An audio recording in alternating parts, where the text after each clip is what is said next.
ពិភពលោកមានការភ្ញាក់ផ្អើលទៀតហើយមិនសរសើរមិនបានដល់កងទ័ពអ៊ុយក្រែនប្រព័ន្ធរ៉ាដានិងប្រព័ន្ធមីស៊ីល S-300V របស់កងទ័ពរុស្ស៊ីត្រូវបានបំផ្លាញយ៉ាងត្រឹមត្រូវពីយន្តហោះដ្រូនរបស់អ៊ុយក្រែននៅក្នុងតំបន់ Donetsk សូមគោរពជម្រាបសួរពុកម៉ែបងប្អូនជាទីគោរពរាប់អានមកជួបខ្ញុំទៀតហើយជាមួយនឹងសាវងសូនៅក្នុងសារព័ត៌មានមួយទាក់ទងជាមួយទៅនឹងយន្តហោះដ្រូនអ៊ុយក្រែនវាប្រហារទៅលើប្រព័ន្ធរ៉ាដានិងមីស៊ីលរបស់រុស្ស៊ីតែនេះគឺជាសញ្ញានៃការផ្លាស់ប្ដូរទិសដៅនៃសង្គ្រាមឬក៏យ៉ាងណាតើរុស្ស៊ីអសមត្ថភាពក្នុងការទប់ស្កាត់ដ្រូនអ៊ុយក្រែនហើយមានឬក៏យ៉ាងណាតោះយើងនាំគ្នាមកស្ដាប់នៅវីដេអូនេះពុកម៉ែបងប្អូនជាទីគោរពរាប់អាននៅក្នុងការវាយប្រហារមួយទៀតដែលទទួលជោគជ័យនៅក្នុងតំបន់ Donetsk នាយកដ្ឋានស៊ើបការសម្ងាត់របស់ក្រសួងការពារជាតិអ៊ុយក្រែនហៅកាត់ថា AUR បានបំផ្លាញទៅលើប្រព័ន្ធរ៉ាដានិងប្រព័ន្ធការពារដែនអាកាសរុស្ស៊ីយ៉ាងមានប្រសិទ្ធភាពពុកម៉ែបងប្អូនជាទីគោរពរាប់អានការវាយប្រហារនេះបានកើតឡើងនៅក្នុងរយៈពេលត្រឹមតែ2សប្តាហ៍ចុងក្រោយនេះ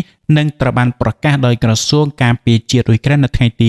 28 ខែតុលាឆ្នាំ2025ពុកម៉ែបងប្អូនជាទីគោរពរាប់អានតាមការបញ្ជាក់ពីក្រសួងស៊ើបការពារជាតិនៃប្រទេសអ៊ុយក្រែនកងកម្លាំងពិសេសនេះបានធ្វើការបំផ្លាញទៅលើរ៉ាដាចំនួន2ប្រភេទដូចជា48 YA6K1 ហៅថា Pollet និងឧបករណ៍បាញ់ផ្សេងប្រភេទ 9A82 ចំនួន1គ្រឿងដែលមានទំនាក់ទំនងជាមួយទៅនឹងប្រព័ន្ធមីស៊ីល S-300V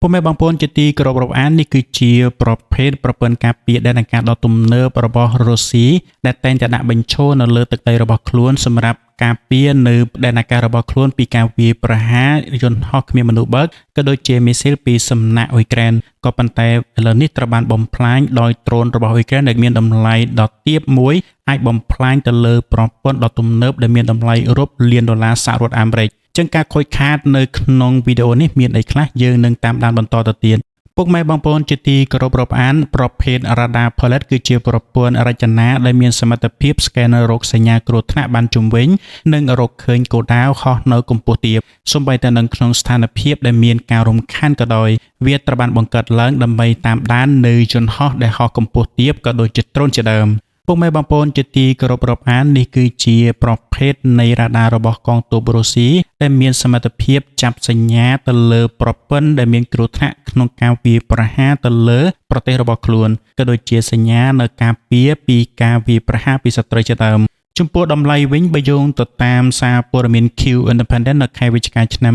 2024ពុកម៉ែបងប្អូនជាទីគោរពរាប់អានគឺមានតម្លៃចំនួន$5 លានសហរដ្ឋអាមេរិកនៅក្នុងមួយគ្រឿងប្រភេទ Radar Pollet ហើយការបំផ្លាញទៅលើប្រភេទ Radar ប្រភេទនេះគឺធ្លាប់បានកើតឡើងនៅក្នុងតំបន់គ្រីមៀម្ដងហើយដែលត្រូវបានពិពណ៌នាថាជា Radar ចល័តទំនើបរបស់រុស្ស៊ីពុកម៉ែបងប្អូនជាទីគោរពរាប់អានបើនិយាយអំពីប្រព័ន្ធ S-300V វិញឬ NT-300V គឺជាប្រព័ន្ធមីស៊ីលការពារដែនអាកាសចម្ងាយឆ្ងាយដែលរុស្ស៊ីបានប្រើប្រាស់ដើម្បីការពារទីតាំងយោធាសំខាន់ៗពីយន្តហោះមីស៊ីលនិងយន្តហោះដ្រូនតម្លៃរបស់វាពុកម៉ែបងប្អូនជាទីគោរពរាប់អានយោងទៅតាមបណ្ដាញសារព័ត៌មានមួយចំនួនគេវាតម្លៃថាប្រហែលជា$120ទៅ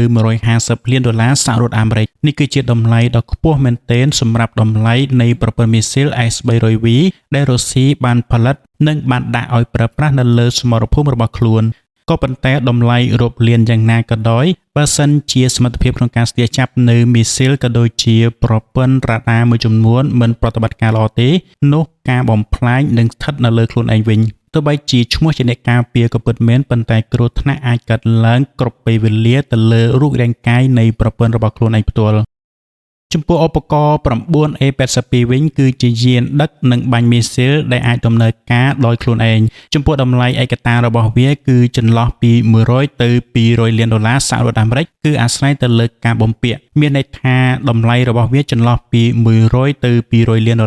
បើសិនជាការបំពាក់ឧបករណ៍ឬក៏បច្ចេកទេសឬក៏បច្ចេកវិទ្យាកាន់តែទំនើបទៅលើប្រព័ន្ធមួយនេះគឺតម្លៃរបស់វាគឺកាន់តែខ្ពស់ទៅតាមនឹងដែរពុកម៉ែបងប្អូនជាទីគោរពរាប់អានការវាយប្រហារទាំងនេះត្រូវបានធ្វើឡើងដោយយន្តហោះដ្រូនអ៊ុយក្រែនដែលមានឈ្មោះថា Kamikaze នៅក្នុងតំបន់ Donbas ដែលរួមជាមួយទៅនឹងតំបន់ Donetsk និងតំបន់ Luhansk ដែលកំពុងត្រូវបានកងកម្លាំងរុស្ស៊ីកាន់កាប់ត្រង់ចំណុចនេះចង់បញ្ជាក់ជូនពុកម៉ែបងប្អូនជាទីគោរពរាប់អានថាការកាន់កាប់ទៅលើតំបន់ដែលខ្ញុំបានលើកឡើងខាងលើមិញនេះគឺមិនមែនរុស្ស៊ីគ្រប់គ្រងបានទាំងស្រុងទេ គឺមួយផ្នែកធំរុស្ស៊ីគ្រប់គ្រងហើយមួយផ្នែកតូចគឺអ៊ុយក្រែនអ្នកគ្រប់គ្រងដូច្នេះហើយបានជារុស្ស៊ីតែងតែទាមទារទៅលើតំបន់នេះហើយអ៊ុយក្រែនក៏មិនយល់ព្រមកាត់តំបន់ទាំងនេះទៅឲ្យរុស្ស៊ីផងដែរដោយសារតែបច្ចុប្បន្ននេះមិនមែនរុស្ស៊ីគ្រប់គ្រងទាំងស្រុងទេកងទ័ពអ៊ុយក្រែនក៏មានចំណែកក្នុងការគ្រប់គ្រងទៅលើតំបន់នេះផងដែរដូច្នេះមិនអាចប្រគល់ឲ្យរុស្ស៊ីដោយងាយៗបានទេក៏ប៉ុន្តែរុស្ស៊ី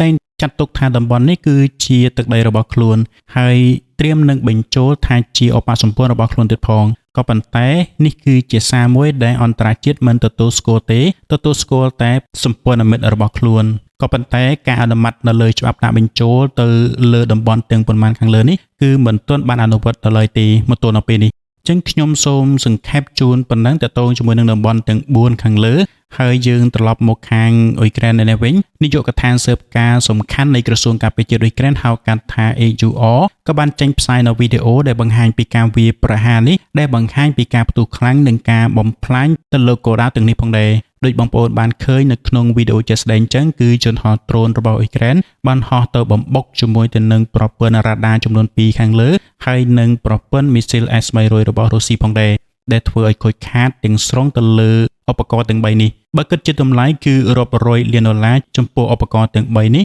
ចំណែកឯដ្រូនអ៊ុយក្រែនប្រភេទ Kamikaze គឺតម្លៃទាបមែនទែនក្នុងមួយគ្រឿងតាមដែលខ្ញុំចាំបានគឺប្រភេទដ្រូននេះគឺមានតម្លៃចាប់ពី$5,000ឡើងទៅតាមប្រភេទនៃការបំពាក់នៅបច្ចេកវិទ្យារបស់ពួកវាបើធៀបជាមួយទៅនឹងឧបករណ៍ដែល Kamikaze បានបំផ្លាញនេះគឺខុសគ្នាឆ្ងាយមែនទែនពុកម៉ែបងប្អូនដែលយើងមិនអាចយកទៅប្រៀបធៀបគ្នាបានក៏ប៉ុន្តែរឿងនេះអាចកើតឡើងបានទៅហើយខ្លួនតូចតែអាចបំផ្លាញទៅលើប្រភេទឧបករណ៍សមត្ថភាពធំបានឥឡូវនេះយើងបន្តទៅមុខទៀតនេះគឺជាផ្នែកមួយនៃយុទ្ធសាស្ត្រជាបន្តបន្ទាប់របស់អ៊ុយក្រែននៅក្នុងការកំទេចទៅលើប្រព័ន្ធការពារដែនអាកាសរបស់រុស្ស៊ីដែលបានជួយបង្កើនសមត្ថភាពនៃការវាយប្រហារដោយដ្រូននិងមីស៊ីលរបស់អ៊ុយក្រែនតាមការវិភាគពីអ្នកជំនាញពុកម៉ែបងប្អូនជាទីគោរពរាប់អានការបាត់បង់ទាំងនេះបានធ្វើឲ្យកងកម្លាំងរុស្ស៊ីមានការលំបាកក្នុងការតាមដាននិងការការពារទីតាំងយោធារបស់ពួកគេនៅតំបន់ផ្នែកខាងកើតដោយដែលពុកម៉ែបងប្អូនជាទីគោរពរាប់អានបានជ្រាបត្រឡប់មកហើយថាបច្ចុប្បន្ននេះគឺសង្គ្រាមរវាងអ៊ុយក្រែននិងរុស្ស៊ីតែងតែប្រើប្រាស់នៅបច្ចេកវិទ្យារៀងៗខ្លួនហើយរ៉ាដាក៏ជាភ្នែកឬក៏ជាច្រមុះសម្រាប់យោធាផងដែរជាភ្នែកសម្រាប់មើលឃើញនៅឧបករណ៍ដ៏គ្រោះថ្នាក់ដែលឈានចូលជិតទៅកាន់ពួកគេហើយបើសិនជាបាត់បង់នៅប្រព័ន្ធទាំងអស់នេះវាមិនខុសពីមនុស្សដែលអត់មានភ្នែកទេពីព្រោះអ៊ុយក្រែនប្រើប្រាស់នៅយន្តហោះដ្រូនឯរុស្ស៊ីក៏ប្រើប្រាស់នៅប្រព័ន្ធរ៉ាដាឬក៏មីស៊ីលដើម្បីទប់ស្កាត់ផងដែរនេះគឺជាការបញ្ជាក់ពីសមត្ថភាពខ្ពស់របស់កងទ័ពអ៊ុយក្រែនផងដែរបងប្អូនជាទីគោរពរាប់អាននៅក្នុងការប្រើប្រាស់នៅបច្ចេកវិទ្យាទំនើបដើម្បីវាយប្រហារទៅលើគោលដៅសំខាន់ៗរបស់កងទ័ពរុស្ស៊ីចំណែកក្រសួងការពារជាតិអ៊ុយក្រែនក៏បានសង្កត់ធ្ងន់បន្ថែមថាការវាយប្រហារទាំងនេះជួយពង្រឹងសុវត្ថិភាពសម្រាប់ប្រជាជនអ៊ុយក្រែនក៏ដូចជាកងកម្លាំងការពារក្នុងពេលដែលសង្គ្រាមកំពុងតែបន្ត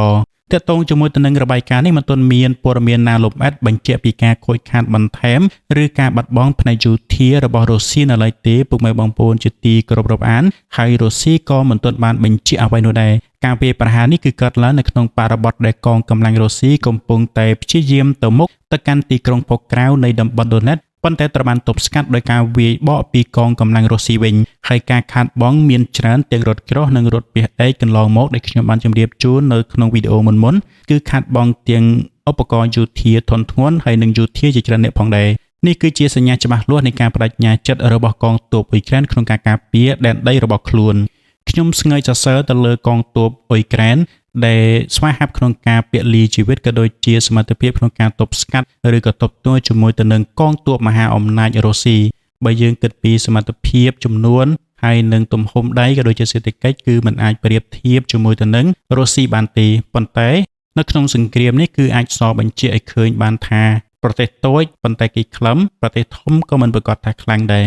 នៅក្នុងវីដេអូនេះខ្ញុំជម្រាបជូនប៉ុណ្ណឹងហើយបើមានកំហុសខុសឆ្គងទៅលើការអធិប្បាយសូមធ្វើការអធិស្ឋានហើយយើងនឹងជួបគ្នានៅវីដេអូបន្ទាប់ទៀតសូមអរគុណសូមជម្រាបលា